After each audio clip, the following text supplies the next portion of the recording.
At so yun mga bossing, ayan, pasukin naman natin muli itong ating ginagawang project dito sa Cavite.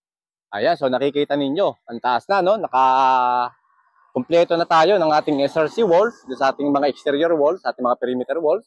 And then, yung sa loob nito mga boss, ay nire-rebukadahan na.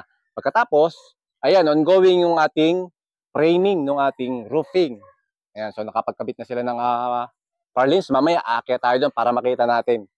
So, bali, silipin muna natin itong loob. Ayan. So, ito yung nakikita nyo mga bossing. Sinasabi natin na nilalagyan namin ng scratch coat. So, nung una, itong mga SRC panel natin, nakakalain ninyo, walang tibay. Kung titingnan ninyo, kasi malambot lang siya pag hinawakan, gumagalaw. Pero once na ito ay magkaroon ng scratch coat, kagaya nito, actually, hindi pa siya fully plastered, no? Scratch coat pa lang yan or rebukada pa lang. Pero, tumigas na siya. Ayan. So, kaya yung ating SRC panel ay may design na may core na styrofoam, yung ating EPS, and then meron siyang mga steel wire mesh. Ito, itong mga nasa labas, dahil ito yung magpapatibay sa ating mga SRC panel. So, once na ito ay mapalitadahan, magkakaroon na tayo ng reinforced concrete. So, alam naman natin, pag yung ating concrete at bakal ay nagsama, nakakabuo tayo ng napakatibay na reinforced concrete.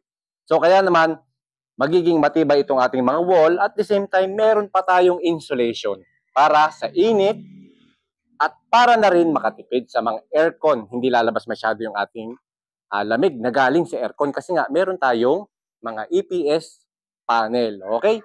O yan, so nakikita niyo itong ating area na to. Yan, scratch coat na siya. So, bali ang pag-scratch coat nito, mga bossing, kinakailangan, wag masyadong makapal ha. Iiwanan ninyong nakalutang yung mga steel wire mesh.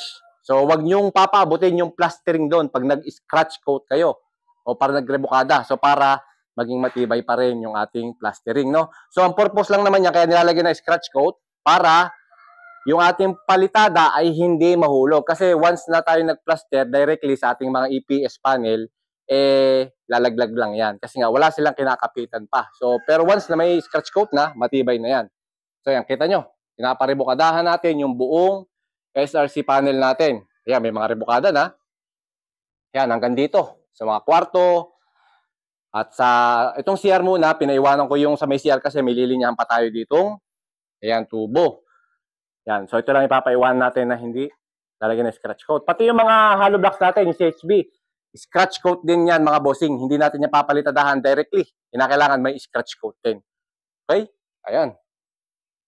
So, ito, yung mga retaso natin na SRC, ilalagay naman natin yan sa mga panggilid natin doon sa bubong. So, tara, akit muna tayo sa taas.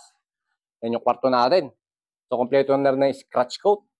And then, kita nyo, laging malinis yung aming site.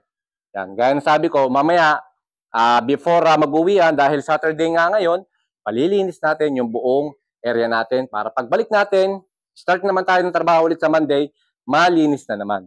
Okay, so bali yung ginagamit nga pala naming buhangin dito, meron akong mga S1 na buhangin, yun yung ginagamit namin pang scratch coat para mas matibay, yan. And then, pinapahaluan na lang namin nung Vibro sand para hindi ganun ka gastos kasi medyo mahal yung ating S1. So, pinapasamahan natin ng Vibro.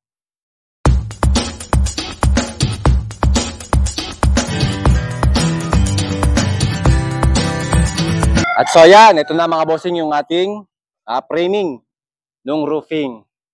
Ayan. So, bali gagawin naman natin ay yung mga pinagpinturahan, ay mga pinagweldingan ay ating papipinturahan niya. Pero ipo-full weld muna natin yan bago natin siya papinturahan. Okay, mga bossing? Ayan na.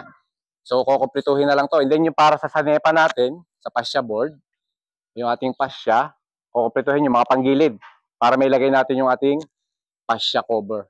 So, para na rin yun sa ating spandrel. And then yung ating pinaka-end, flashing, no? O, so, yun, yung mga gagawin na lang dito. Full weld, tapos para sa ating end flashing, fascia, and then repaint, retouching ng mga pinagweldingan. Okay na to mga bossing. So dito na sa kabila.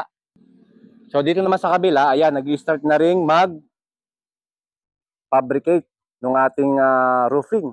So yun, may mga rafter na silang nagawa. And then yan, ito rafter na rin to. So ikakasa na lang nila yan. And then after nyan, ganun pa rin ang gagawin. Magtatayo pa pala ng mga poste doon na I-beam. So meron pa rin tayong 3 pirasong poste doon sa gitna. So yun na lang gagawin na. Tapos rafter and then zipper lines. Ayos na mga bossing. Ayan.